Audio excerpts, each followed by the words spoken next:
Hi guys, another day and another can of worms opened, which once again points to a previous government that didn't just sit on its hands for 14 years, but actively made things worse. Emmeline Taylor, a professor of criminology, told Victoria Derbyshire that the level of theft in shops and supermarkets is going underreported due to a number of factors.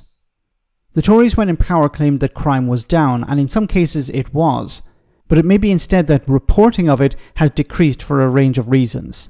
Argue this as well. So the data that's come out from the ONS this morning shows that police recorded incidents of theft are at their highest level in 20 years since comparable data was captured. But any retailer will tell you that those figures are actually a drop in the ocean to what they're actually experiencing. So nearly 500,000 of incidents of police recorded crime. The British Retail Consortium over a similar period suggests there were nearly 17 million incidents of theft. Now that suggests that retailers are reporting around 3% of incidents. So absolutely, you could argue that in many instances it has been decriminalised. How much impact? The Conservatives, while in power, it seems, legalised crime.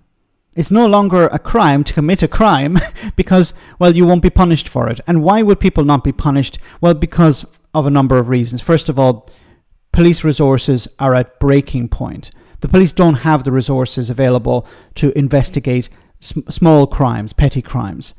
And it seems certain supermarkets and shopping centres have decided, look, if there's theft to the value of less than £1,000, it's not going to be investigated because the police don't have the resources available.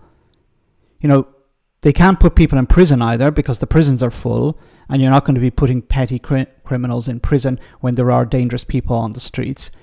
The probation service is already on its knees. That was covered before. And instead, what supermarkets and shops are doing is they're taking action into their own hands. What they're doing is they're putting everyday items that are generally stolen by members of the public, into security boxes, and we've seen images like that on social media. But as we know, poverty leads to crime. If you deal with poverty, if you reduce the stress people are under economically, they're less likely to go out and shoplift. You're not going to eliminate it entirely, but it's a new phenomenon, and we can see the link to the cost of living crisis. If people can't afford to buy food, if they can't afford to pay their bills, they're going to go out and shoplift. They see bread, they see cheese, they see all sorts of things that they need, maybe for their family. They're going to go out and shoplift it.